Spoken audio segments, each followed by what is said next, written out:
and welcome to Awaz News. I'm Kubra Ali and I'll be taking you through big news across Canada. Brampton solidifies position as cricket capital of North America with enhanced amenities and investments. Canada passes 40 million population milestone amid immigration push. TD aware of direct deposit issue, no resolution yet. Brampton man faces another murder charge after second victim in St. Catharines shooting dies in hospital. Food inflation may be easing, but prices won't return to pre-pandemic levels, RBC says. Ontario police warn car crashes taking heavy toll on human life. Ford government expands strong mayor powers to 26 more municipalities. These were the headlines, and now let's jump right into the details. The Ford government is expanding strong mayor powers to nearly 30 more municipalities in just over 2 weeks. Hamilton, Niagara Falls, Barrie, Vaughan and Brampton are among the 26 municipalities that will be granted more power. Housing Minister Steve Clark said the expansion will take place on July 1st. The legislation will give mayors veto powers over bylaws that conflict with provincial priorities. Typically, the City Council needs a majority vote. Toronto and Ottawa were given strong mayor powers as part of Bill 39, also known as the Better Municipal Governance Act, late last year. At the time, Ontario Premier Doug Ford said he was planning to expand the powers to more municipalities. NDP Municipal Affairs critic Jeff Birch said the Ford government is using the housing crisis to push forward its own agenda. Mississauga Mayor Bonnie Crombie and Brampton Mayor Patrick Brown, respectively, welcomed the announcement. Crombie said she would use the powers sparingly and with a degree of caution. 3 of the Ontario's big city mayors were not included in the expansion.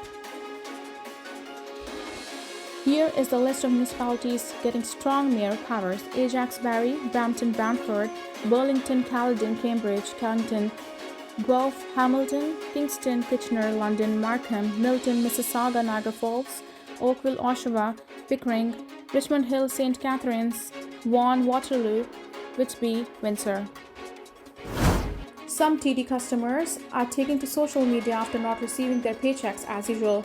Twitter users reported issues with Canadian Bank on Friday morning, threatening to switch to one of the business competitors after not receiving their paychecks due to a system failure on TD's end. In a tweet, TD confirmed they are aware of the issue, saying they have escalated the issue and initiated further investigation. The extent of the issue is not known. The users of the website Down Detector flagged hundreds of issues on Friday. Approximately 85% of those issues pertained to the interruption of deposits, while about 8% had to do with the transfer of funds and 7% had to do with the online banking. The bank has not yet released an estimate for when the problem might be fixed. A Brampton man is now facing a second murder charge after the other victim in double shooting in St. Catharines last weekend succumbed to her injuries in hospital. The targeted shooting took place near St. Paul Street West and Loud Street on the night of June 10th. Police have previously said that a 56-year-old male victim was pronounced deceased at the scene. The other victim, a 40-year-old woman, was rushed to the hospital in critical condition. In a news release, police said that the woman succumbed to her injuries on Thursday. As a result, the accused in case, 46-year-old Donovan Williams, is now charged with an additional count of first-degree murder. Police say that they are not releasing the names of either victim at the request of family. It is not clear what relationship, if any, Williams had with the 2 victims. Police continue to investigate. Canada's population has reached more than 40 million.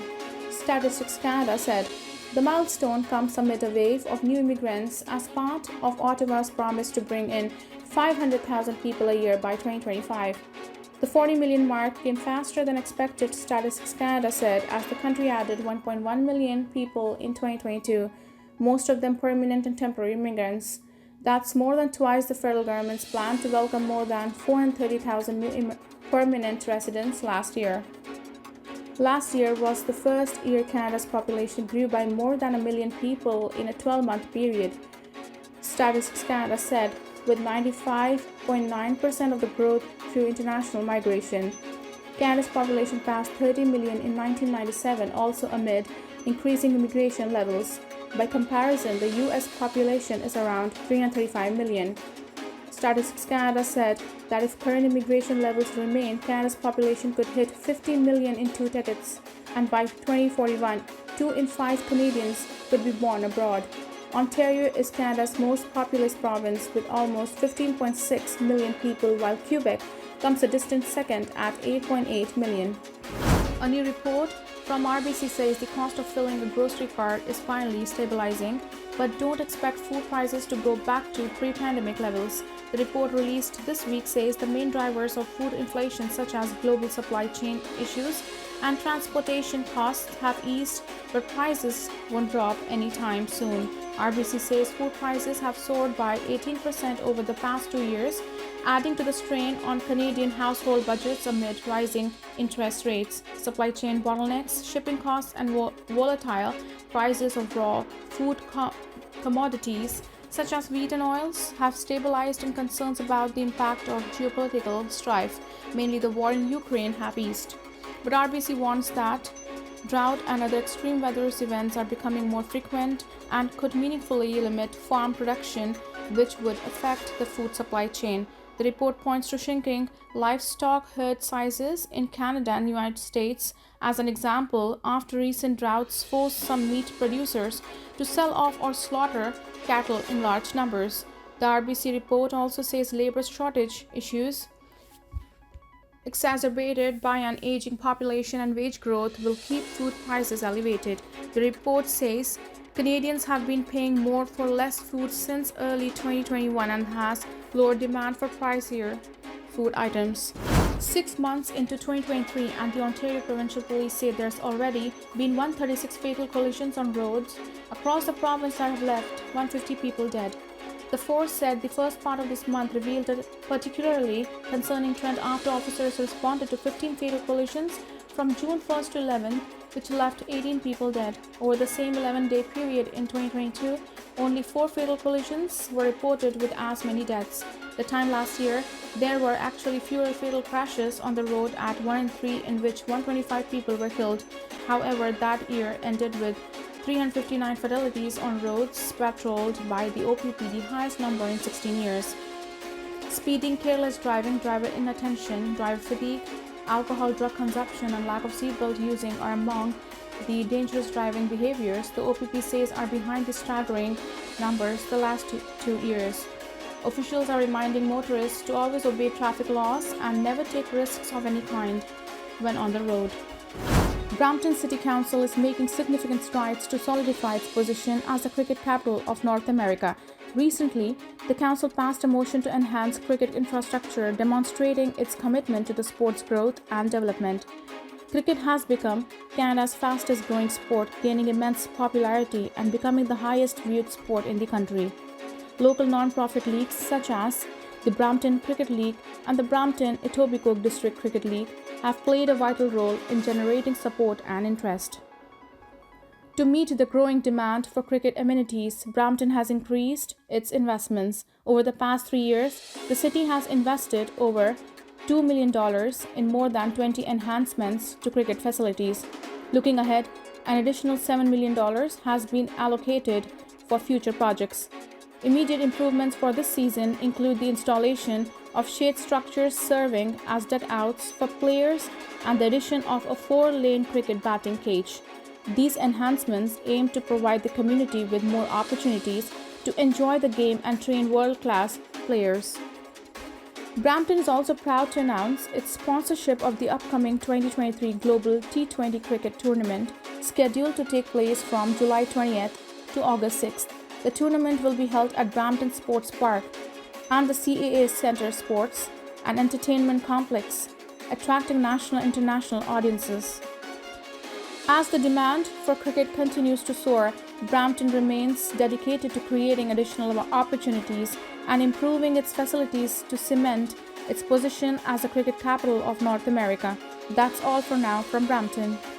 Mayor Brown and myself put forward a motion regarding cricket support for this season back at Council May 31st, and the delegate had requested us to delay the delegation to June the 14th, and we also needed to do a little work to clarify the motion itself.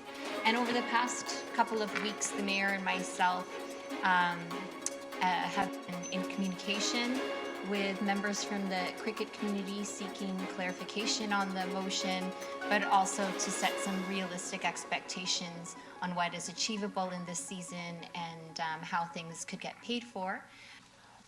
Thank you, Councillor Santos, for working on this. As you know, I'm really determined to solve some of the cricket challenges we have in our city. I note the longest wait list we have in recreation is for cricket. There's a passion for it. I'm really happy we're making progress, and I know you spent a lot of time meeting with the cricket associations I sent your way.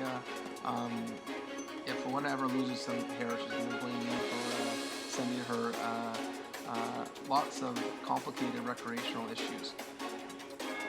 But we are making tremendous progress. I think the flyer we put together speaks to the progress, and I'm looking forward to sharing that with the cricket community. And just so other councillors know, part of this, I think, is a learning experience. I mentioned this before in Kabaddi, with sports that have a long history in Brampton, we know exactly what the needs are. Part of the challenge with a sport that's exploded in popularity, we don't necessarily have that institutional memory. This is a good example of that, where, of course, you need, like in baseball, you have two dugouts, two teams. Well, we built this for one shared dugout, essentially.